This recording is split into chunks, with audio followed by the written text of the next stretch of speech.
श्याम के दर्शन की इतनी प्यासी हैं जो भगवान के मिल जाने पर भी मनचाही तसल्ली नहीं मिल सकती, तो ये कागज का टुकड़ा क्या धैर्य धारण कराएगा।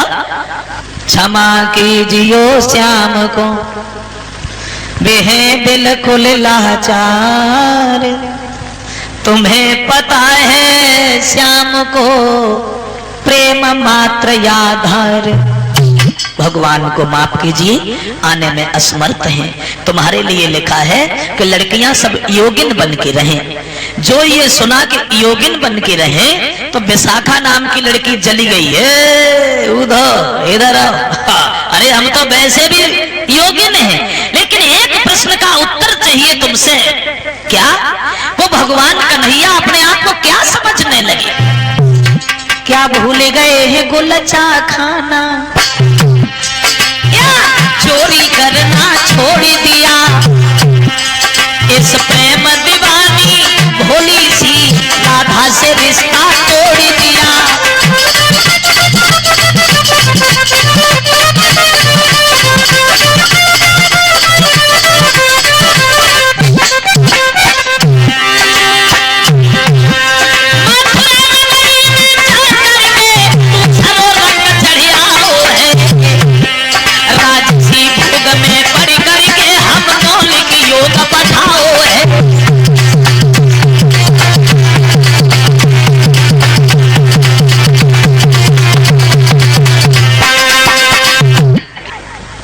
उद्धव बोले बहनाओ मेरी बात सुनो, जिन्हें तुम लड़का समझती नहीं, जिन्हें तुम अपने पीछे घुमाती नहीं, ये तुम्हारी किस्मत है, पूर्व जन्म की तपस्या का फल है। ये वही है जिनके दर्शन करने के लिए महात्मा हजारों साल भजन करते करते मर गए, लेकिन इनके दर्शन नहीं हुए। और वो तीनों लोगों के नाथ तुम्हारे कब्जा में रहे, तुम्हारे पीछे घूमे हैं, ये तुम्हारी किस्मत है। राधा बोली क्या कहा, वो अवतारी है?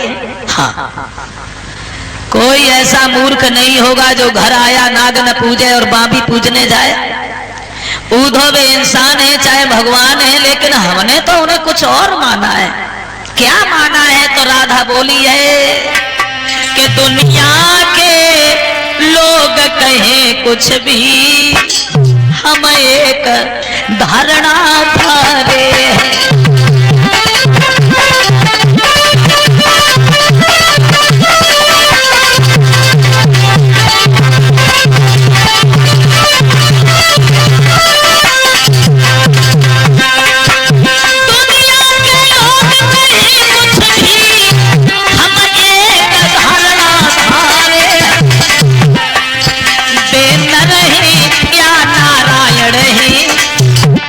हमको प्रीतम प्यारे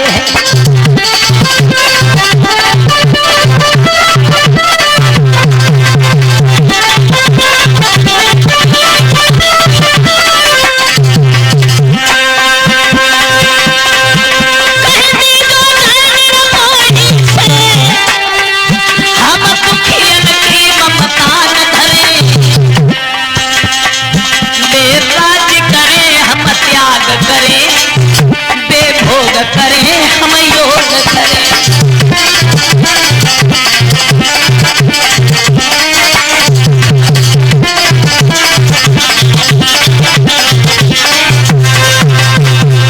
अगर हो सके तो सिर्फ एक बार हमें दर्शन दे जाएं, ये कहकर के राधा बिलख पड़ी, उद्धव के होश उड़ गए। क्षमा कीजिए बहन राधा, आज हम समझ गए अगर वो अवतारी हैं तो तुम भी भक्ति रूपी अवतारिण हो। हे राधा, तुम्हारी याद तो भगवान हमेशा करते रहते हैं। कभी कभी जब तुम्हारी बातों में फंस जाते हैं तो उन्हें ये भी ध्यान नहीं रहता कि हम बैठे कहाँ हैं। तुम्हारा ध्यान उन्हें बहुत रहता है, और आएंगे वो अवश्य आएंगे राधा, निश्चित आएंगे, क्योंकि भक्तों की भक्ति के अंदर बड़ी शक्ति होती है। आएंगे, जब कहा आएंगे, राधा प्रश्न कर बैठी, आए हैं कबे बंसी वारे, मुरली मनोहर मेरे सांवरे।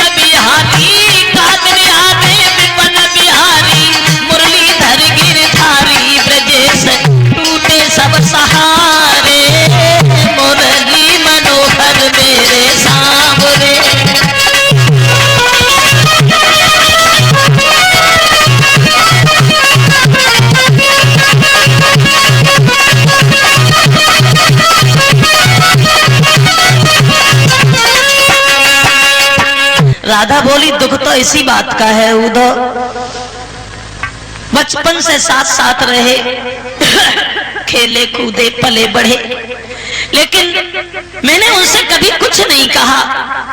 जाते समय सिर्फ इतना जब सवाल किया था कि तुम कब आओगे, तो उन्होंने कहा मैं परसों आएंगे।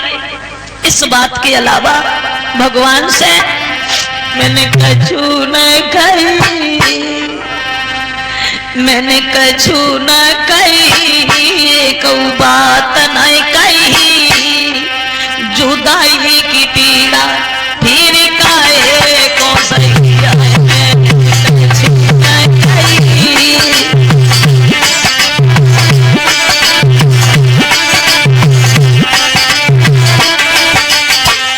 बोली है राधा बड़ी बाधा है उद्धव, अरे वृंदावन की गलियन गलियन घूमे नंद दुलारे,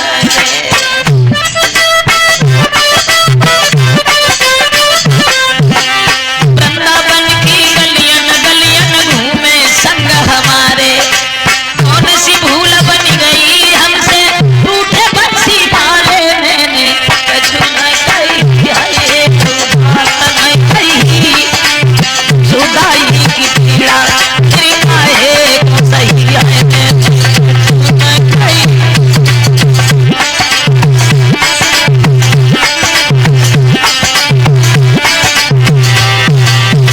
करके प्रेम बने निर्मोही ऐसे विपन बिहारी,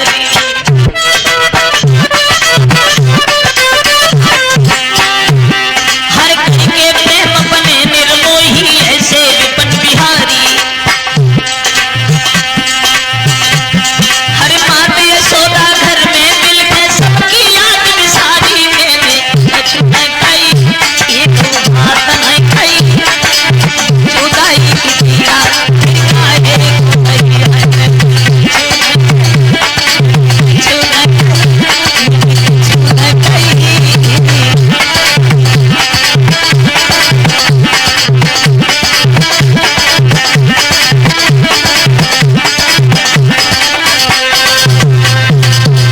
राधा बिलखती है, रोती है, उद्धव खड़े के खड़े रह गए।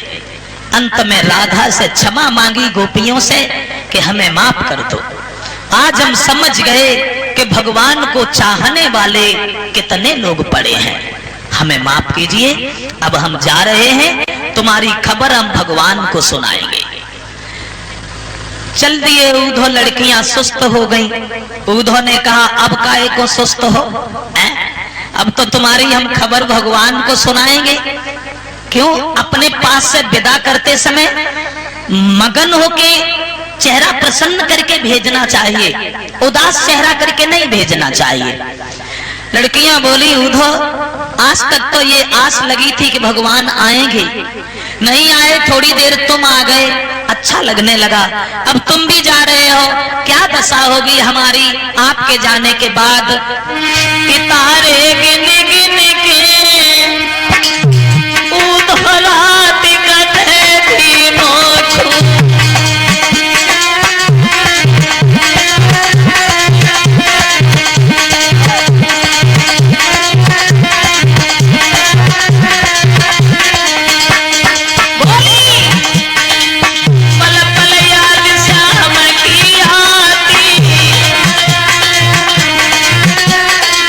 करके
अंत में उद्धव वहां से प्रस्थान करते हैं। आ गए मुरलीधर के पास। वृंदावन का वृतांत कहानी सब कुछ उन्होंने बताया। वृंदावन की दशा सुन के कृष्ण के भी आंखों में आंसू आ गए। कृष्ण राधा की याद में, राधा कृष्ण की याद में व्याकुल हैं। जी का विवाह किसके साथ हुआ? बोले आनर्त के पुत्र थे रेवतक, और रेवतक की लड़की थी रेवती, और रेवती का जब स्वयंवर रचाया गया तो स्वयंवर को देखने के लिए बलराम भी गए। स्वयंवर किसे कहते हैं? स्वयंवर कहते हैं जो लड़की स्वयं अपने वर को चुने, लड़की खुद अपने पति की तलाश करे, उसे कहते हैं स्वयंवर। पहले के राजाओं का कुछ नियम था, इधर उधर से राजकुमारों को बुला लेते थे, लड़की को दिखाया जाता था, और लड़की को जो लड़का पसंद आया उसी के गर्दन में जयमाला डाल दी, उसी से शादी कर दी गई, बस हो गया स्वयंवर। इसे कहते थे स्वयंवर। और गंधर्व विवाह किसे कहते हैं कि उसने उसके साथ गंधर्व विवाह किया? गंधर्व विवाह उसे कहते हैं जिसे आज के जमाने में कहते हैं लव मैरिज, प्यार में शादी। जिसे आज के युग में कहते हैं लव मैरिज, उसे पहले कहते थे गंधर्व विवाह। तो स्वयंवर किया, बलराम भी स्वयंवर को देखने गए। लड़की ने सबको छोड़ करके बलराम के गर्दन में जयमाला डाल दी और बलराम से शादी हुई। रेवती को साथ लेकर के बलराम द्वारिका में आए। बलराम का विवाह तो रेवती से हुआ। अब आ जाओ कृष्ण की शादी देखें कि भगवान कन्हैया का पहला विवाह कहां से हुआ और किस तरह से हुआ। कुंदनपुर के एक राजा हुए जिनका नाम था भीष्मक। भीष्मक, इनके घर में एक लड़की थी जिसका नाम था रुक्मिणी। और जब रुक्मिणी बहुत छोटी थी, जब बचपन में थी, तब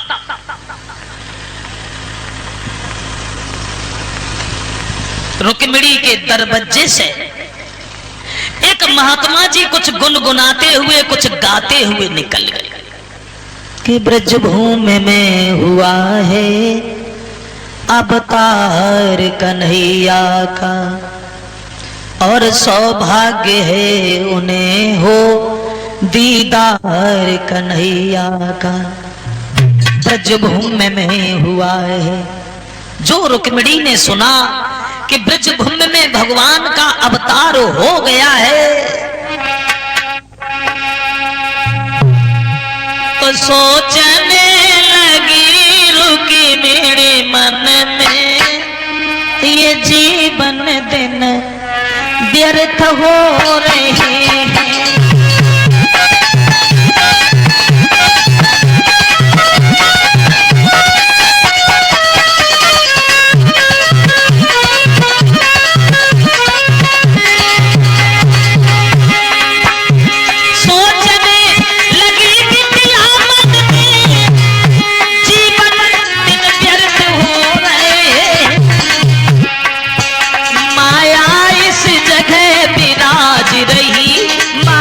पति कहाँ सो रहे हैं।